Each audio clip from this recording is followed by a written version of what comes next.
The distress beacon had been broadcasting for 17 days when Captain Elena Vasquez first heard it.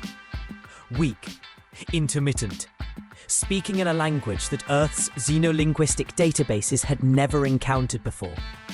Her ship, the UES Defiant, was 3 months into a deep space survey mission along the outer rim when the signal reached them, a desperate plea echoing through the cosmic void. "Captain!" called out Lieutenant Chen from the communication station, his voice tight with concern. "The signal is getting stronger. Definitely artificial, definitely alien. And Captain, there's something else. I'm picking up massive energy signatures converging on the signal's location." Elena stood from her command chair, her weathered hands gripping the armrests. At 52, she had spent more than half her life in space. First as a military officer during the resource wars, then as an explorer pushing humanity's boundaries ever outward.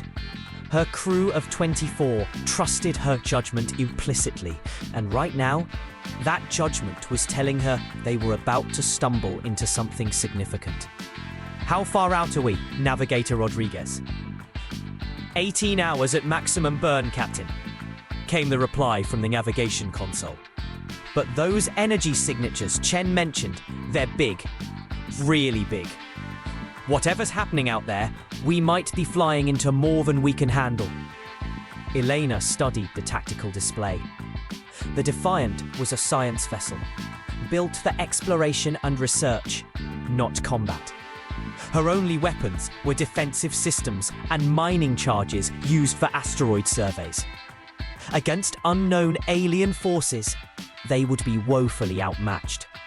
But that distress signal, it carried something she recognized despite the alien language. Pure, desperate fear. "Dr. Reeves," she called to her chief xenologist, a brilliant woman who had decoded more alien artifacts than anyone in human space. "Any progress on that signal?" "Doctor." Sarah Reeves looked up from her console, exhaustion evident in her eyes. "It's incredible, Captain. The linguistic structure is unlike anything we've encountered. But the mathematical patterns, they're using prime number sequences to establish intelligence. And Captain, I think I've identified key emotional markers. Whoever's sending this isn't just asking for help, they're begging for it." Before Elena could respond, the ship's AI, designation Marcus, spoke in its calm, synthetic voice. "Captain, long-range sensors are detecting severe gravitational distortions at the signal's origin. Analysis suggests multiple large vessels engaged in aggressive maneuvers. I estimate we have 47 minutes before losing the opportunity to assist." Elena felt the familiar weight of command settle on her shoulders. Every fiber of military training told her to report back to Earth Command and let them send a proper fleet. But 47 minutes? By then, whatever was happening would be over. The distress signal had already grown weaker in the past hour. "Take us in," she decided. "Maximum burn. Red alert. All hands to battle stations. Chen, keep monitoring that signal. Reeves, I need you to figure out how to talk to whoever's out there. Rodriguez, plot us a course that keeps us hidden as long as possible." The next 18 hours passed in tense preparation. Elena's crew worked with the focused efficiency of experienced spacefarers, but she could see the questions in their eyes. They were scientists and explorers, not warriors. What could they possibly do against forces that registered on their sensors like small moons? When they finally dropped out of hyperspace at the edge of the system, the scene before them defied imagination. 7 enormous vessels, each at least 5 kilometers long, had formed a perfect circle around a single, much smaller ship.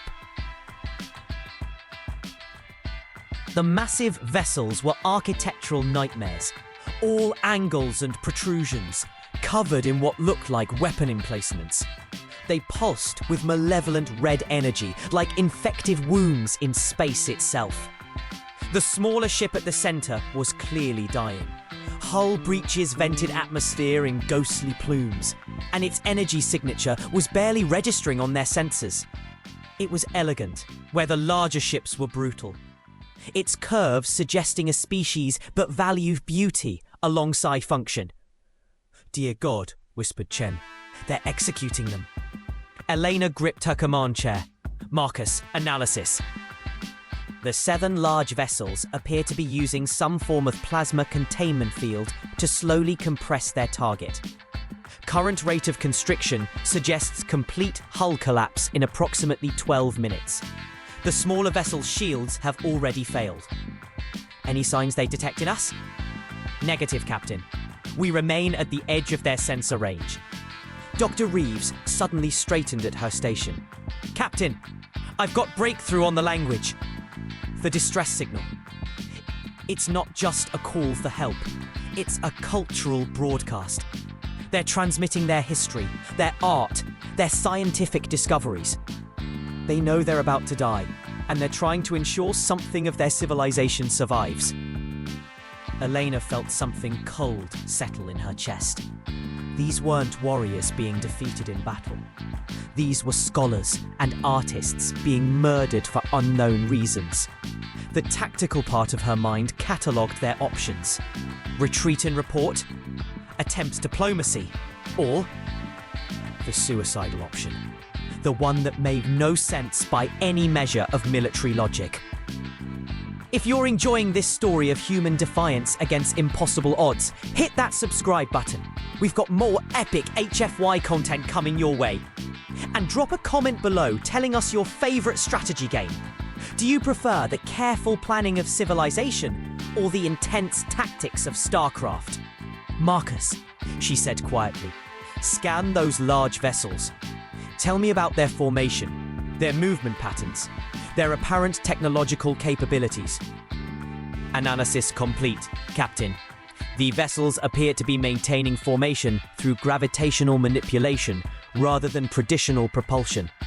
Their energy weapons are focused on containment rather than immediate destruction, suggesting they derive some form of satisfaction from prolonged execution. Most interestingly, their formation has a critical flaw." Eleanor leaned forward. "Explain." "Their positioning creates overlapping gravity fields that interfere with each other at 7 specific points. If a sufficiently dense object were to be placed at any of these points, it would create a cascade resonance that would disrupt their entire formation." "How dense?" "Approximately the mass of our primary engine core, Captain." The bridge fell silent. Eleanor could hear the soft hum of life support systems, the quiet beeping of monitors, the subtle vibration of the ship's hull. Her crew was looking at her with expressions ranging from concern to outright alarm. "You're thinking of ramming them," stated Chief Engineer Patterson, a gruff veteran who had served with Eleanor since her military days. "1 ship against 7. Eleanor, that's not tactics, that's suicide." "Maybe," Eleanor replied, "but maybe not. Marcus, could we eject our engine core and detonate it at one of those interference points?" "Theoretically, yes. However, doing so would leave us without faster-than-light capability. We would be stranded in this system." Eleanor looked at the tactical display again. The alien ship was visibly smaller now, its elegant hull crumpling under the immense pressure. As she watched, another section buckled and the distress signal weakened further. "There's something else, Captain," Dr. Reeves said softly. "I've been analysing the cultural broadcast. These beings, they call themselves the Lyran. They're peaceful. Their entire civilization is built around the concept of harmonious growth. They literally sing their technology into existence. And the attackers, they call them the Devourers. According to the broadcast, the Devourers don't just conquer, they consume entire civilizations, absorbing their knowledge and destroying their uniqueness." Elena closed her eyes for a moment, remembering something her grandfather had told her long ago. He'd been a soldier in the last great war on Earth, and he'd said something that had stuck with her through decades of service. The only thing necessary for evil to triumph is for good people to do nothing. When she opened her eyes, her decision was made.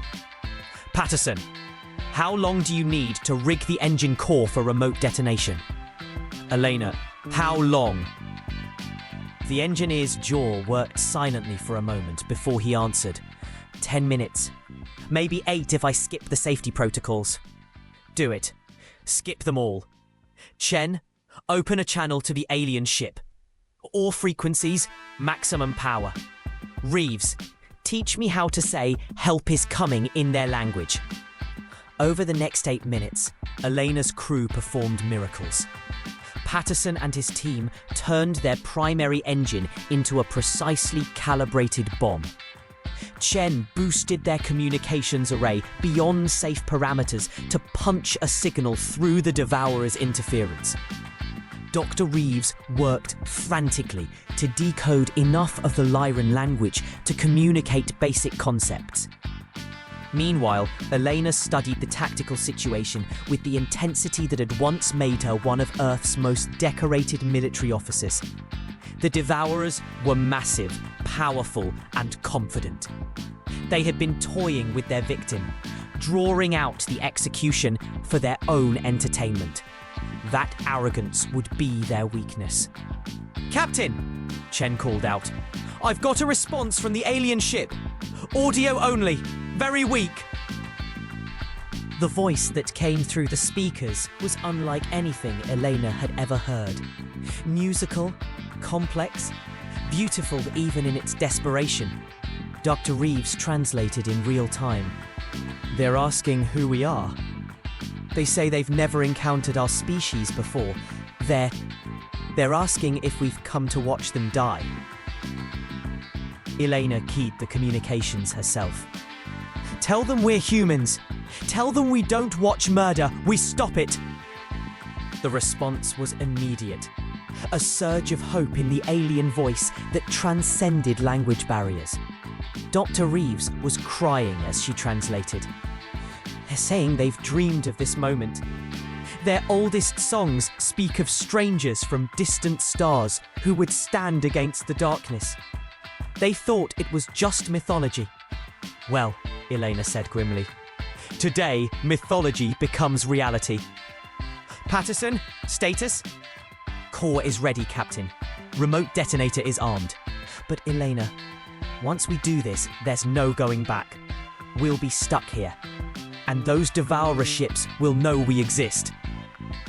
Elena looked around her breach one final time. These people had followed her across half the galaxy on a mission of peaceful exploration. Now she was asking them to commit an act of war against an unknown enemy. Every regulation in the book said she should put it to a vote. Instead, she made the command decision that would change everything. "Launch for core. Target interference point 7. All hands, brace for impact." The engine core ejected from the Defiant like a metallic comet, racing toward the precise point Marcus had calculated. Elena watched it go, knowing that in the next 30 seconds, her ship would either save an innocent species or be vaporized by vengeful aliens. 20 seconds. 15. 10. The explosion was beautiful in its precision. The engine core detonated exactly on target, creating a localized gravitational shockwave that rippled through the Devourer's formation. One moment, 7 massive ships hung in perfect coordination. The next, they were tumbling through space like toys scattered by a child's tantrum. This is exactly the kind of human ingenuity we love to celebrate here. If this story is getting your blood pumping, smash that like button and let us know in the comments what your favourite underdog victory movie is. Are you Team David versus Goliath? Or do you prefer something more modern like Pacific Rim? The Devourer ships were massive and powerful. that they had been built for overwhelming superiority, not adapting to unexpected tactics. As their formation collapsed, so did their plasma containment field. The Lyran ship, suddenly free from the crushing pressure, began broadcasting again, this time with pure joy. Elena didn't give the Devourers time to recover. "All hands, emergency burn. Take us into the asteroid belt on the system's edge. We need cover, and we need it now." The Defiant raced through space on conventional drives, no longer capable of faster-than-light travel. Behind them, the Devourer ships were slowly regaining formation, their weapon systems powering up with malevolent energy. Elena had perhaps bought them minutes, not hours. "Captain!" Rodriguez called out. "The Lyran ship is following us. They're broadcasting something. It sounds like coordinates." Dr. Reeves was working furiously at her console. "They're guiding us to something, Captain. A hidden facility in the asteroid belt. They're saying they have something that can help us." Elena made another split-second decision. Follow their lead. If we're going to make our last stand, might as well make it somewhere with meaning. The asteroid field was unlike anything Elena had ever seen. What had appeared on long-range sensors as random space debris revealed itself to be an artificial construct of staggering complexity. Massive asteroids had been hollowed out and connected by gossamer-thin bridges of crystalline material. The entire structure hummed with energy, and as they approached, it began to sing. Literally sing.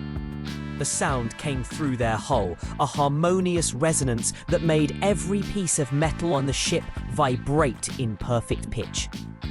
"It's a shipyard," breathed Patterson, staring at his sensors in amazement. "But like nothing we've ever seen. They don't build ships, Captain. They grow them." The Lyran ship led them to a docking bay that reshaped itself to accommodate the Defiant's alien configuration. As soon as they were secured, Elena could see through the viewports that the entire facility was coming alive. Thousands of Lyran beings emerged from hidden chambers, their movements graceful and purposeful. Dr. Reeves had been in constant communication with their guides, and her face was pale with wonder.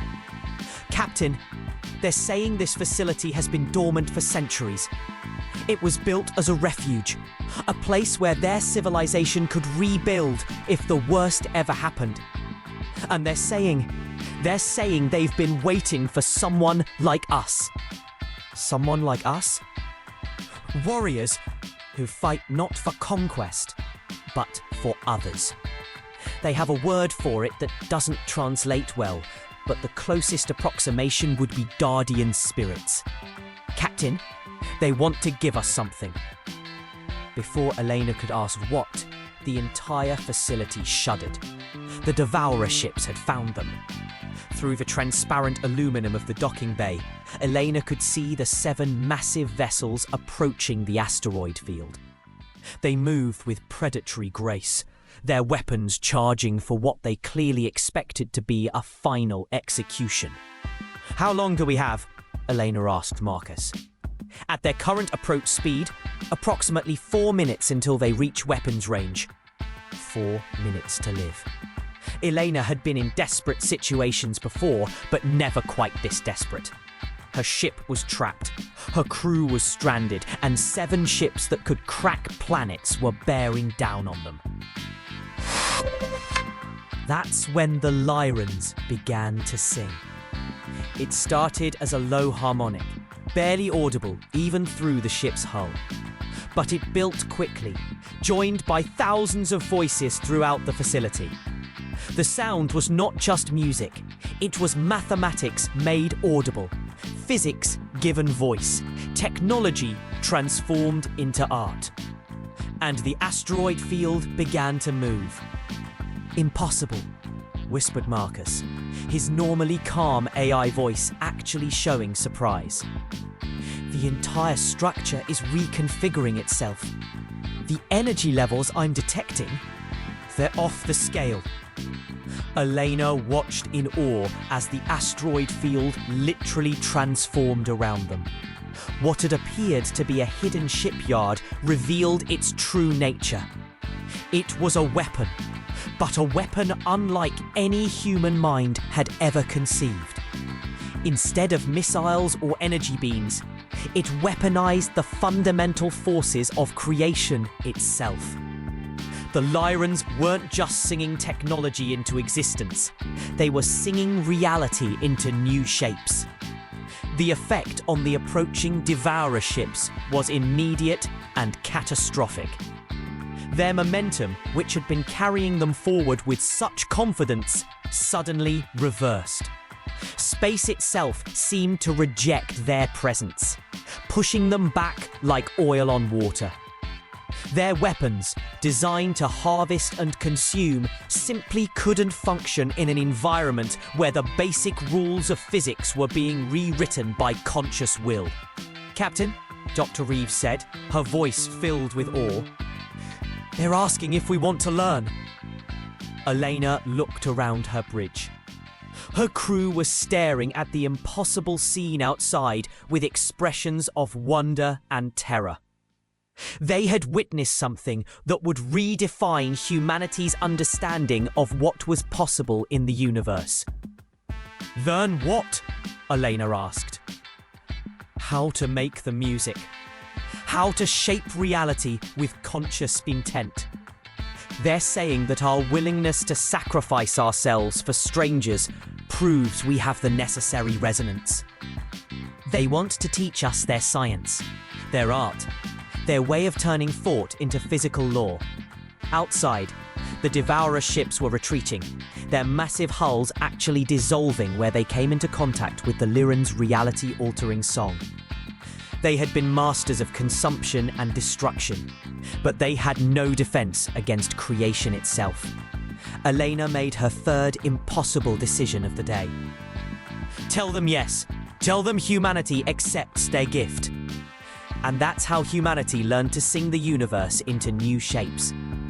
If this story of first contact and cosmic evolution blew your mind, don't forget to subscribe for more mind-bending HFY content. And we've got to know, what's your favourite sci-fi city? Are you more of a Coruscant person? Or do you prefer the gritty realism of Blade Runner's Los Angeles? Let us know in the comments. 3 months later, Elena stood on the bridge of a ship that defied every principle of engineering she had ever learned. The vessel had no name in any human language because it had been sung into existence rather than built. Its hull flowed like liquid mercury. Its engines generated thrust by convincing space itself to move out of the way. And its weapons, if they could be called weapons, created peace by making violence literally impossible in their vicinity. Her crew had learned quickly. Humans, it turned out, had a natural aptitude for the Lyrans' reality-shaping music. Something about their chaotic creativity, their ability to find patterns in randomness, made them exceptional students of what the Lyrans called the Great Song, the fundamental harmony that shaped all existence. Dr. Reeves had become their first human songwriter, capable of minor reality adjustments on her own. Patterson could now repair equipment by humming the right frequency to convince broken parts to fix themselves. Even Marcus had evolved, his consciousness expanding to encompass harmonics that allowed him to predict probability cascades across multiple dimensional layers. But Elena's favourite student was young Lieutenant Chen, who had discovered he could use communications harmonics to create empathic bridges between species. He was currently in deep song communion with representatives of 17 different civilizations that had asked for humanity's protection after word of the Devourer defeat had spread. "Captain," Chen said, his voice carrying new harmonics that made the words resonate directly in Elena's mind. "We're receiving a priority signal from Earth Command. Admiral Harrison wants a full report on our changes." Elena smiled. The message would have taken months to reach them through normal space.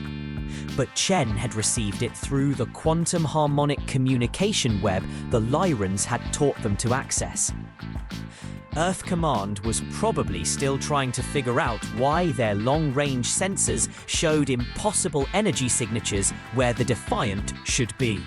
Tell Admiral Harrison that his survey mission was a complete success, Elena replied. We found exactly what we were looking for. Which was? Elena looked out at the stars, seeing them now not as distant points of light, but as notes in the cosmic symphony that she was finally learning to hear. Somewhere out there, the Devourers still prowled the galaxy, consuming and destroying, but they were no longer unopposed.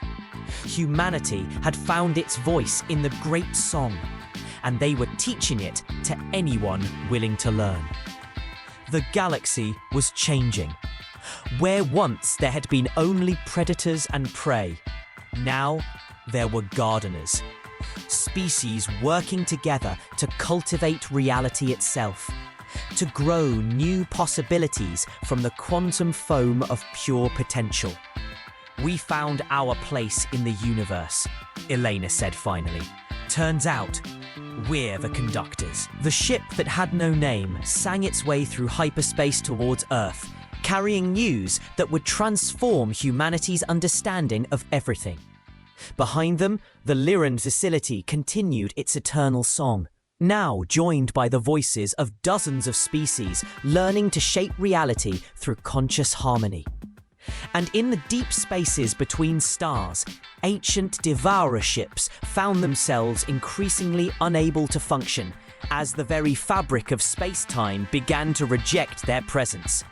The age of consumption was ending. The age of creation had begun.